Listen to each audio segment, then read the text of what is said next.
ব্যথা, সর্দি, কাশি, জ্বর, এটা 5 থেকে 15 বছর বাচ্চাদের জন্য একটা খুব কমন ইনফেকশন। এটা জেনারেলি ভাইরাস বা ব্যাকটেরিয়ার, কিছু কমনলি সার্কুলেটিং ভাইরাস বা ব্যাকটেরিয়ার কারণে হয়। কিন্তু আজকে আমি যেই ব্যাকটেরিয়াটির উপরে বিশেষ গুরুত্ব দেব সেটা হচ্ছে গ্রুপ এ স্ট্রেপ্টোকক্কাল সোর থ্রোট। গ্রুপ এ স্ট্রেপ্টোকক্কাস হচ্ছে এমন একটা কমনলি সার্কুলেটিং ব্যাকটেরিয়া যেটা ছোট বাচ্চাদের মধ্যে সোর থ্রোট, জ্বর ইত্যাদি কমন রোগগুলো করে থাকে। কিন্তু এটাই কিন্তু শেষ নয়। যদি এই রোগটা, যদি এই সোর থ্রোট বা জ্বরের প্রপার টাইমে অ্যান্টিবায়োটিক দিয়ে চিকিৎসা না হয়, অনেক ক্ষেত্রে সেটা তার থেকেও বেশি বিপর্যয় যেটা ঘটতে পারে সেটা হচ্ছে, তার নাম হচ্ছে রিউম্যাটিক ফিভার বা রিউম্যাটিক হার্ট ডিজিজ।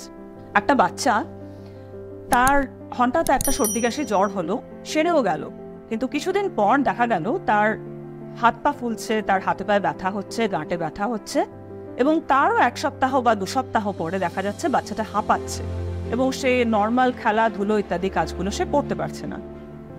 এটাকেই আমরা বলি রিউম্যাটিক, অ্যাকিউট রিউম্যাটিক ফিভার, এবং তার সঙ্গে যেটা থাকে সেটা হচ্ছে rheumatic heart disease. Rheumatic heart disease এটা কিন্তু সাউথ ইস্ট এশিয়ান কান্ট্রিগুলোতে একটা মেজর মারণ রোগ, এবং এটা একটা সাধারণ সর্দি কাশি জ্বর দিয়ে শুরু হয়েও সাংঘাতিক সিভিয়ার হার্ট ডিজিজের আকার ধারণ করে। এটার কমন সিমটমগুলো হচ্ছে জ্বর, গাঁটে ব্যথা, গায়ে লাল র্যাশ বা চাকা দাগ, এবং সঙ্গে বাচ্চাটা হাঁপাবে, তার নর্মাল অ্যাক্টিভিটি করতে কষ্ট হবে, হাত পা পেট ফুলতে পারে ইত্যাদিগুলো। আশা করি আমি রিউম্যাটিক হার্ট ডিজিজ সম্বন্ধে খুব সংক্ষেপে আপনাদেরকে কিছু ইনফরমেশন দিতে পারলাম।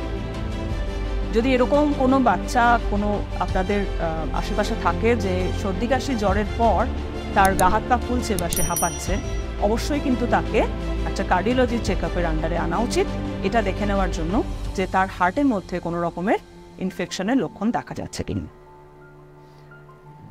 আপনাদের যদি কোনো প্রশ্ন থাকে এই ভিডিওটা নিয়ে, তাহলে কাইন্ডলি আমার ইনফরমেশন বক্সে লিখে পাঠান এবং আমি যথাসাধ্য চেষ্টা করব তার অ্যান্সার দিতে।